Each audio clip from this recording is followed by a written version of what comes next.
إن أكرمكم عند الله أتقاكم. وقال الله تبارك وتعالى في شأن حبيبه مخبرا وآمرا: إن الله وملائكته يصلون على النبي يا أيها الذين آمنوا صلوا عليه وسلموا تسليما. اللهم صل على سيدنا ومولانا محمد وعلى آل سيدنا ومولانا محمد وبارك وسلم. لے کر درود و سلام کا ادانہ پیش کیجیے.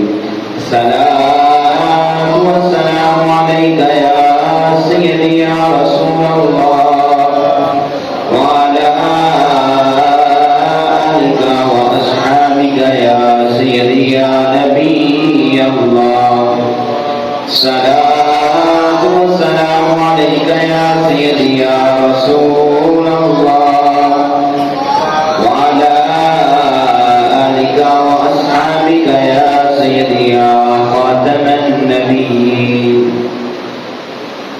میرے اور آپ کے پیارے آقا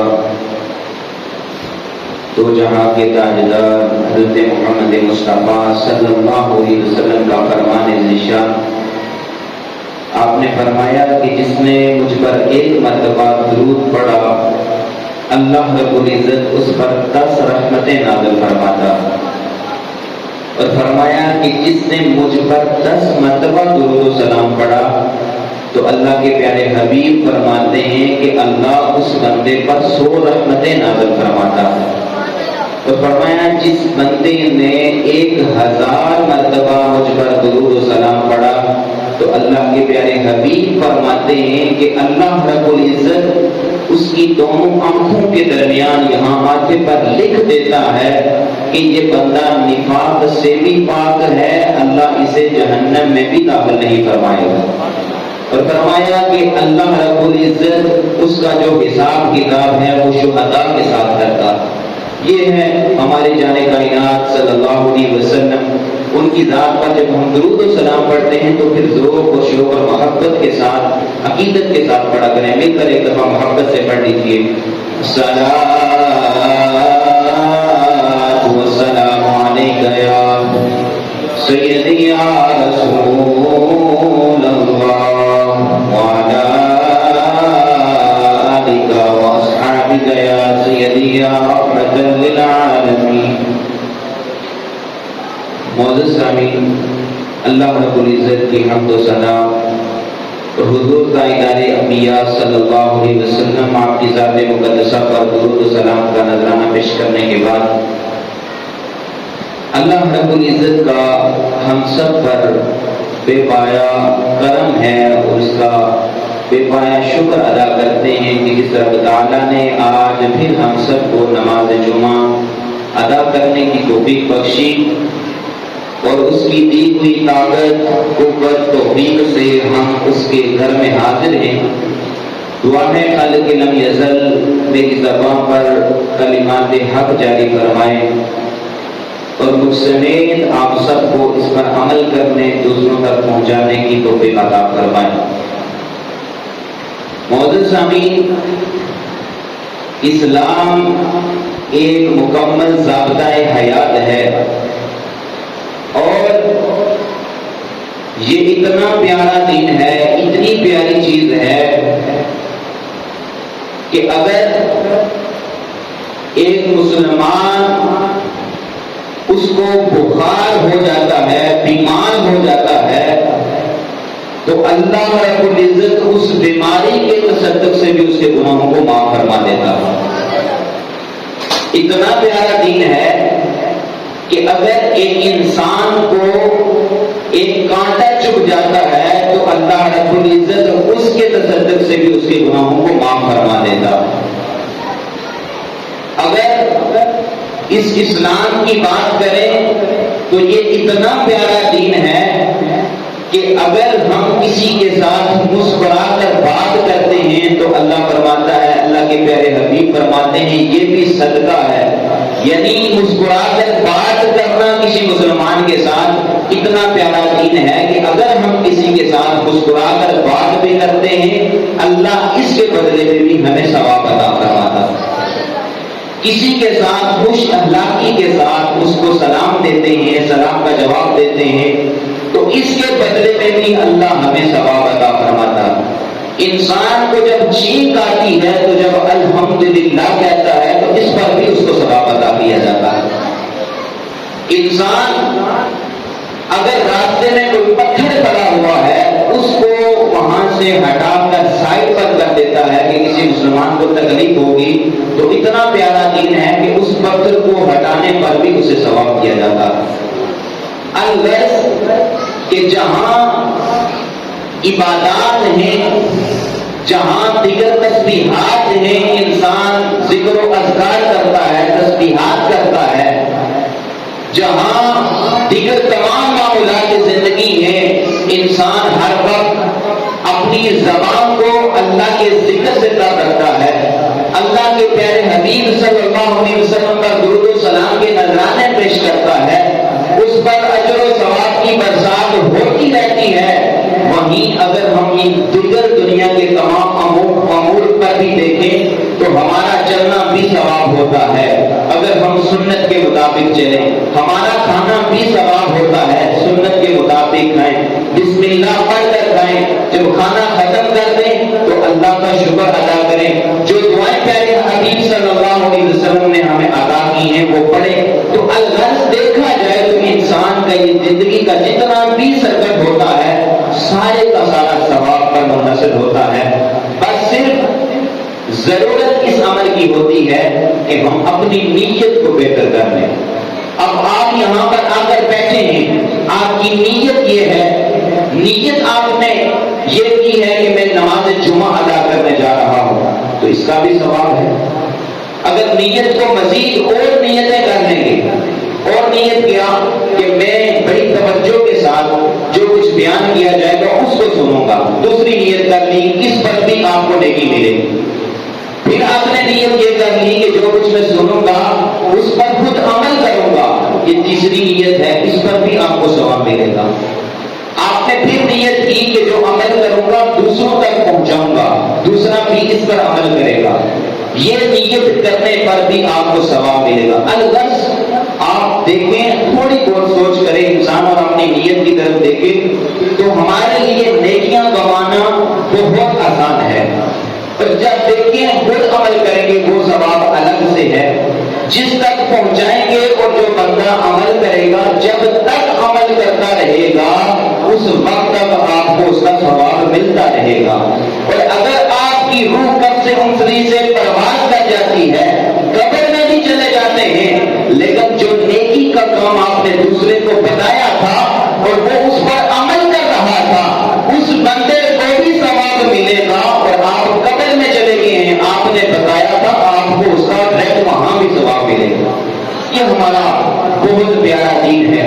اس کے اندر جہاں پر اللہ رب العزت ہمیں والدین کے حقوق کو بیان کرتا ہے، اپنی توحید پرستی کی طرف، اس وحدہ لا شریک کی عبادت کی طرف جہاں ہماری رہنمائی کرتا ہے، جہاں ہمارے عزیز و اقارب کے ساتھ نیکی کرنے کا حکم دیتا ہے، جہاں ہمارے بھائیوں کے ساتھ نیکی کرنے کا حکم دیتا ہے، جہاں زندگی کے ہر موڑ پر رہنمائی کرتا ہے، وہیں پر ایک طبقہ وہ آتا ہے جسے ہم نے یکم مئی کو جو کل دن گزرا ہے جسے لیبر ڈے کے نام سے ہم نے منایا ہے، یعنی مزدوروں کا دن.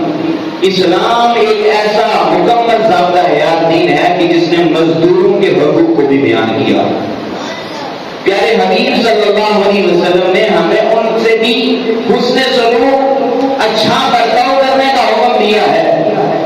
آج ہم لیبر ڈے منا رہے ہیں اور لیبر ڈے پر سرکاری سطح پر چھٹی دی جاتی ہے، لیکن ہم نے سوچا بھی ہے کہ اسلام ہمیں ان کے بارے میں کیا تعلیمات دیتا ہے، اسلام ان کے ساتھ حسن سلوک کا کیا درجات بیان کرتا ہے.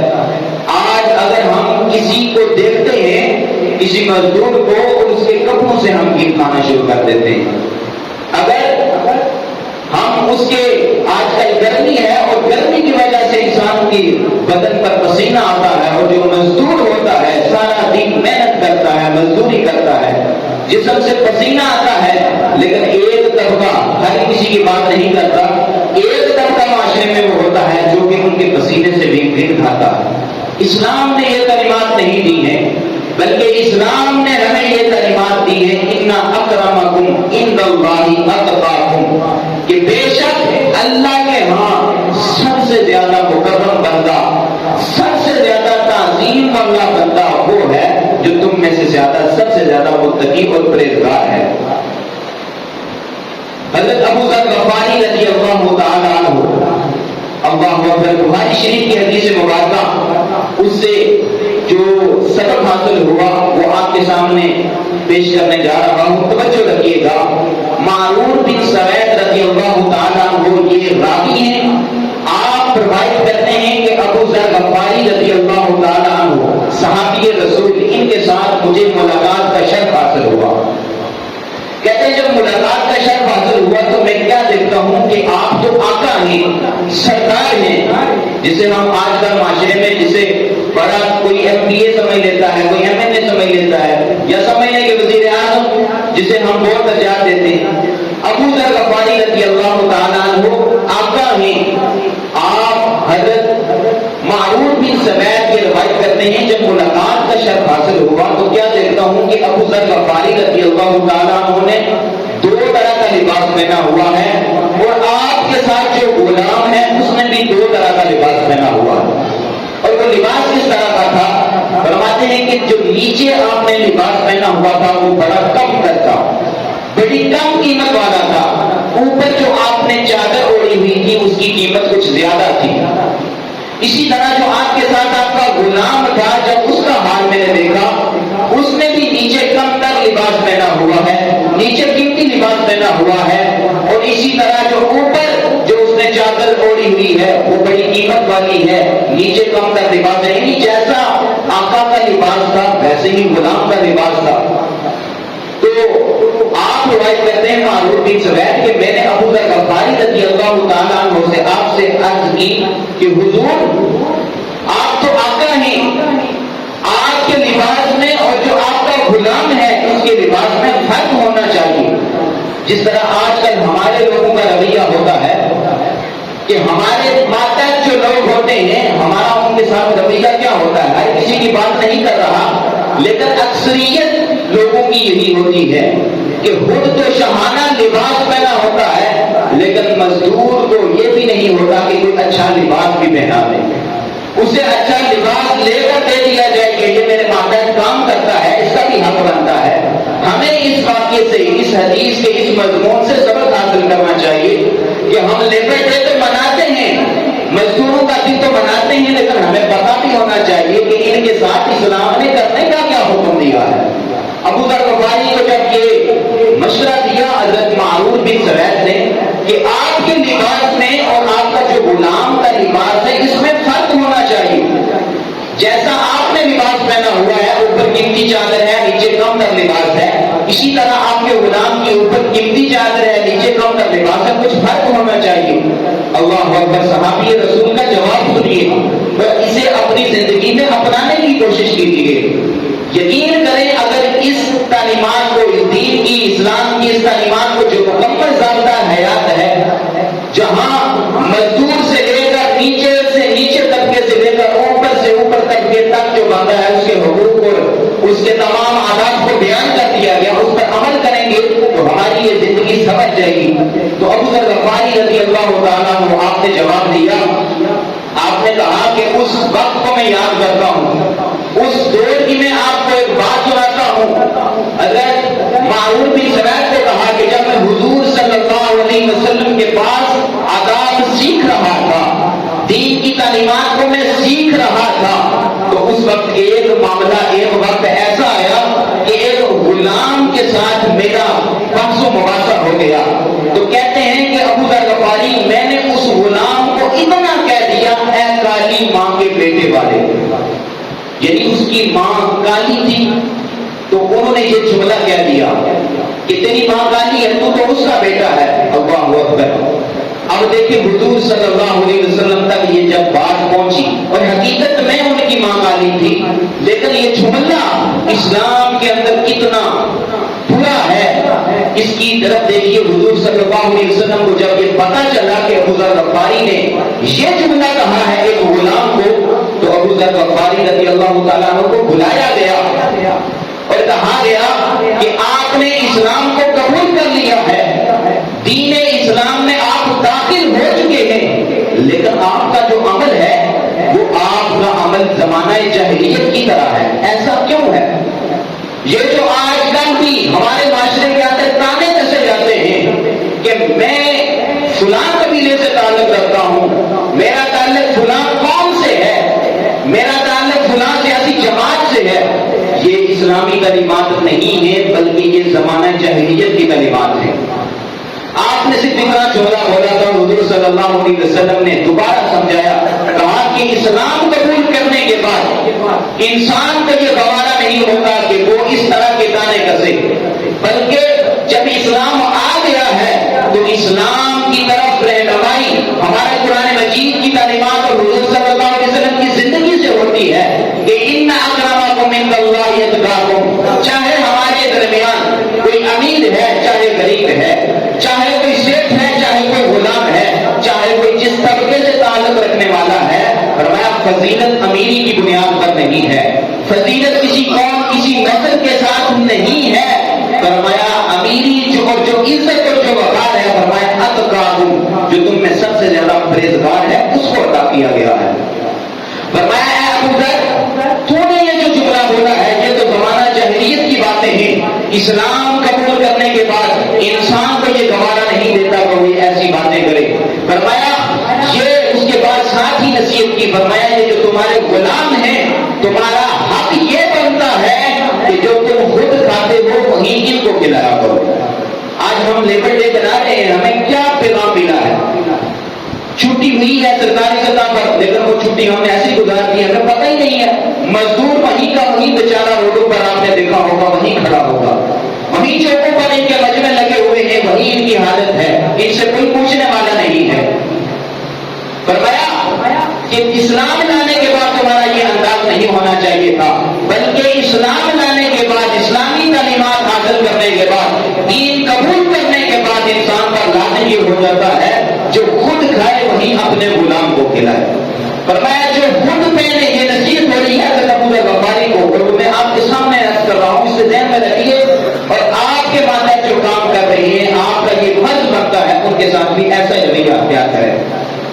اور یہ میری آنکھوں کے سامنے ایک دفعہ یہ منظر ہوا، ایک دفعہ بھائی ریسٹورینٹ پر، کہ وہاں پر ایک اس کا آقا ہے اور ساتھ اس کے ساتھ کام کرنے والا بندہ تھا، اور خود بڑا افسوس ہوا، خود اس بندے نے اچھی طرح کا کھانا منگایا، کڑھائی منگائی اور اس کے ساتھ کھا رہا ہے، اور وہیں اس کے ساتھ بیٹھنے والا اس کو تھرڈ درجے کی دال اس کو لے کر دے رہا۔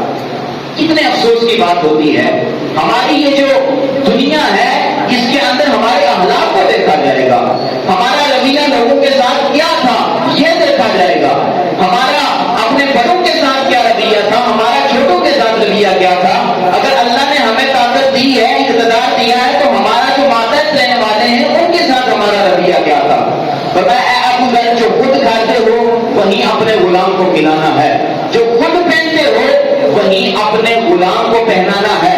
حضرت کی تمام نصیحت جب کی، اور پھر جو حضرت معروف بن سبیت نے یہ سوال کیا تھا کہ اے ابو ذر آپ کے اور اس کے لباس میں فرق ہونا چاہیے، فرمایا یہ فرق اس وقت سے میں نے ختم کر دیا تھا جب حضور صلی اللہ علیہ وسلم نے مجھے یہ نصیحت کی تھی کہ اپنے لیے وہیں پسند کرو اس طرح جو دوسروں کے لیے پسند کرتے ہو، فرمایا اپنے لیے بھی وہیں لباس پہنو، فرمایا وہیں اسی طرح کا لباس غلام کو بھی پہناؤ، خود بھی وہیں کھانا کھاؤ، اور جو آپ کے ماتحت ہیں، آپ کے غلام ہے، جو مزدور طبقہ ہے، اس کے ساتھ بھی فرمایا وہیں کھانا کھلاؤ۔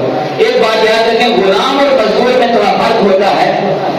غلام تو یہ ہوتا ہے کہ جسے پورے کا پورا خرید لیا جاتا ہے، اور یہ پہلے زمانے میں تھا کہ مال جتنا ہوتا تھا، جتنے کا غلام ہوتا تھا، اسے خرید لیا جاتا تھا. لیکن آج کل کا جو مزدور ہوتا ہے اسے ہم ایک وقت معین ہوتا ہے کہ اتنے وقت تک آپ نے کام کرنا ہے اور اس کے بعد آپ کو چھٹی ہے, اس کے بعد وہ آزاد ہوتا ہے. لیکن جتنی دیر میں وہ آپ کے ساتھ کام کر رہا ہے, آپ کا کام کر رہا ہے, آپ نے اس بات کا خصوصی خیال رکھنا ہے کہ بلا وجہ اس پر دباؤ نہیں ڈالنا ہے. جو اسلامی تعلیمات ہیں ان پر عمل کرتے ہوئے آپ نے اس کے مطابق رویہ اختیار کرنا ہے. اب دیکھ لیجئے مکہ مکرمہ وہ مقدس جگہ جہاں حضور صلی اللہ علیہ وسلم پہلے تشریف فرما تھے, کفار کے ظلم و ستم کی وجہ سے کفار نے بڑی تکالیفیں دی, اذیتیں دی, اور حضور صلی اللہ علیہ وسلم کو ہجرت کا حکم ہو گیا. ہجرت کر دی آپ نے. ہجرت کے 9ویں سال جب حضور صلی اللہ علیہ وسلم واپس تشریف لائے اور فتح کا اعلان ہوا, مکہ فتح ہو گیا, تو پھر قربان جائیں وہ جتنے بھی مکے کے سردار تھے, کفار تھے, وہاں سے انہیں نکلنا پڑا. اور پھر حضور صلی اللہ علیہ وسلم کا عمل مبارک دیکھیے, جتنا بھی مجمع تھا تمام صحابہ کرام موجود تھے, ان تمام کے اندر حضور جانے کا اعلان صلی اللہ علیہ وسلم نے یہ اعلان کیا کہ بلال کہاں ہے, بلال کعبے کی چھت پر چڑھ کر اذان دے گا. اور یہ بلال کون تھے؟ بلال حبشی رضی اللہ تعالیٰ عنہ, ان کا جو تعلق تھا ایک غلام قبیلے سے تھا. یہ ہمیں حضور صلی اللہ علیہ وسلم نے تعلیمات دی ہیں. جب حضور صلی اللہ علیہ وسلم نے مکہ فتح کیا تو اس تمام جو صحابہ کرام تھے ان میں سے جس کو حضور صلی اللہ علیہ وسلم نے اعلان کر کے منتخب کیا وہ کون تھے؟ حضرت بلال حبشی رضی اللہ تعالیٰ عنہ.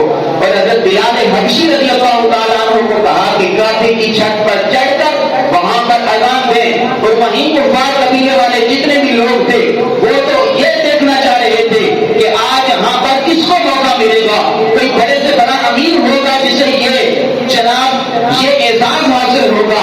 لیکن قربان جائے حضور صلی اللہ علیہ وسلم نے جو اعزاز عطا کیا ان تمام صحابہ کرام کے اندر سے, اور کعبے کی چھت پر چڑھ کر جس کو اذان دینے کا حکم دیا وہ کوئی امیروں کا سربراہ نہیں تھا بلکہ وہ غلاموں میں سے ایک غلام تھا.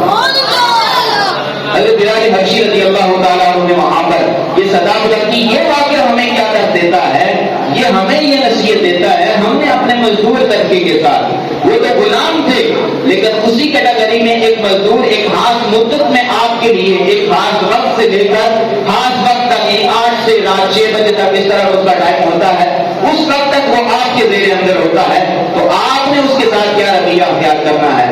یہ نہیں کہ آپ کو اللہ نے اقتدار دیا ہے, وہ مزدور کے جس کے پسینہ اور جس کی محنت کی وجہ سے ہم یہ مکان بنے ہوتے ہیں, جن کے اندر ہم رہ رہے ہوتے ہیں, دیکھ لیجئے ہمارا ان کے ساتھ سلوک کیا ہوتا ہے. اگرچہ وہ محنت مزدوری کر رہے ہیں اور یہ محنت مزدوری کرنا یہ بھی کسب حلال ہے.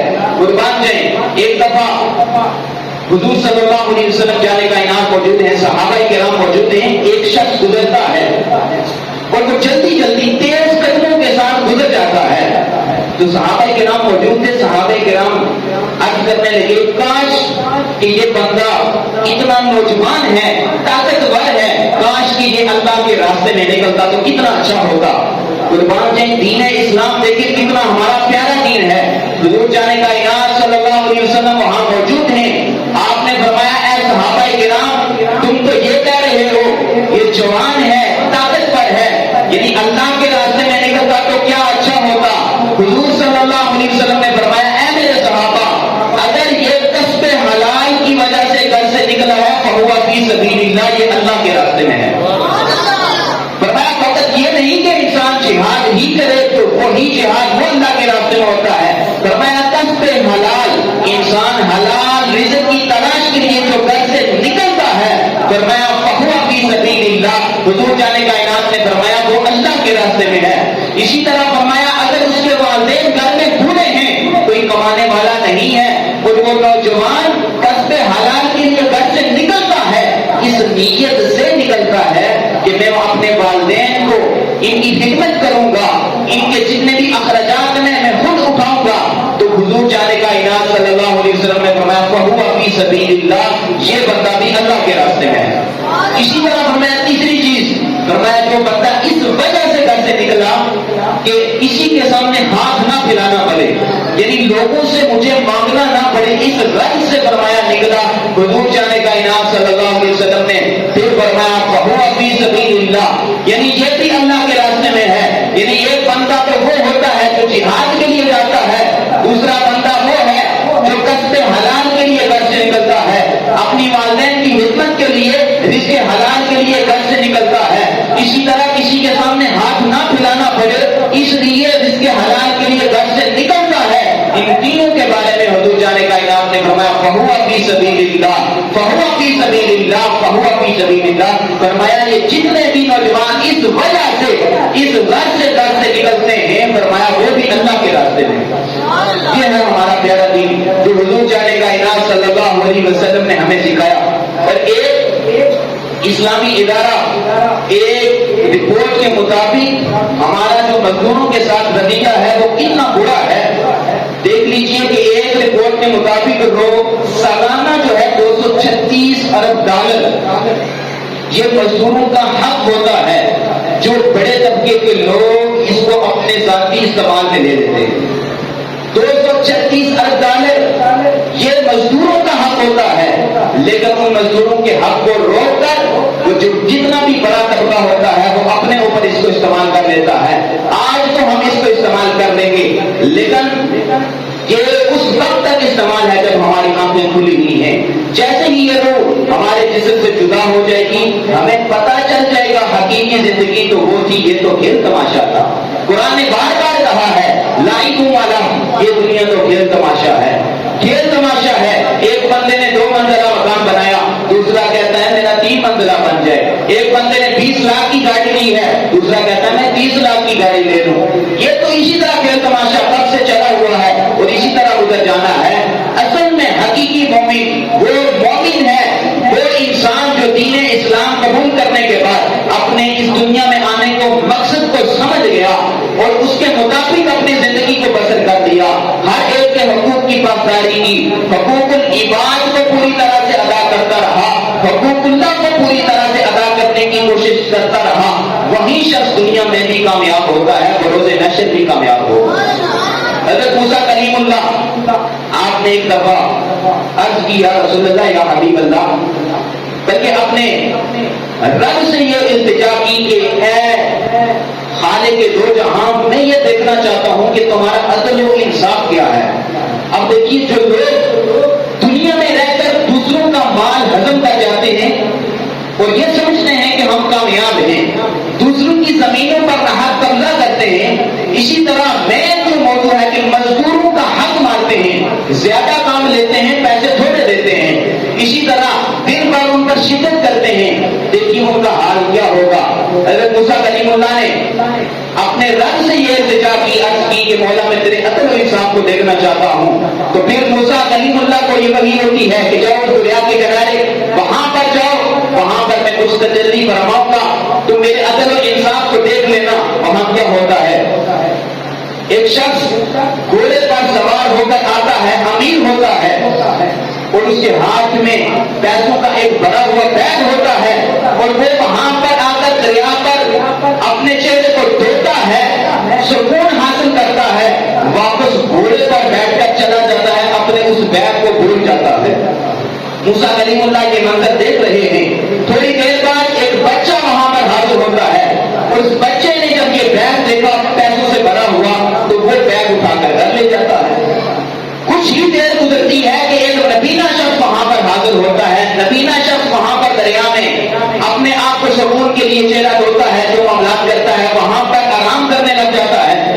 تو وہی شخص جس کا بیگ وہاں پر رہ گیا تھا وہ واپس آتا ہے اور اس شخص سے پوچھتا ہے جو نبینا ہوتا ہے کہ تم نے میرا بیگ چرایا ہے۔ وہ بڑے ہی عرضگزار ہوتا ہے کہ میں نے تمہارا بیگ نہیں چرایا، لیکن کرتے کرتے کیا ہوتا ہے وہ شخص اس کو قتل کر دیتا ہے۔ اب موسیٰ کلیم اللہ پریشان ہو جاتے ہیں کہ مولا یہ تمہارا عدل انصاف کیسا ہے، یہ کیسا معاملہ ہے؟ تو آپ پر بھی وہی کے ذریعے یہ باتیں ظاہر ہو جاتی ہیں کہ وہ جو شخص آیا تھا امیر طبقہ طبقے والا، جس کے پاس پیسوں کا پورا بھرا ہوا بیگ تھا، وہ پیسے تو اس نے رکھے ہوئے تھے لیکن اپنے نہیں تھے، بلکہ جتنے بھی اس کے مزدور تھے، جتنے بھی ان کے غلام تھے، ان کا ناحق مال کا اس نے